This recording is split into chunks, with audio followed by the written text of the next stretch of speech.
Welcome to Tenor Tech, where I solve the problems you didn't even know you had. You start by confirming prerequisites. Make sure fresh batteries are installed and the sensor tip is clean. This avoids false readings. Once powered on, watch the display for the ready icon and the current unit, degrees C or degrees F, because you will change it if needed. Make sure to hold the device steady while it finishes booting. Many thermometers lock input during startup.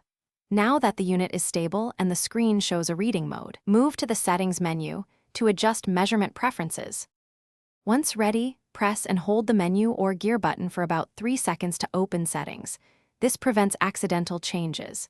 You will see navigation arrows or +/- keys. Use them to locate units or similar. This controls degrees C versus degrees F. Select that option, toggle to your preferred unit, and press OK to confirm. Some devices require a long press to save changes, so make sure to follow the on-screen prompt. After changing units, check a quick measurement to verify the new setting. You finish by taking a test reading to confirm the unit and that values look reasonable. Comparing to a known reference helps. If the setting did not save, power cycle the thermometer, replace batteries, and repeat the settings steps.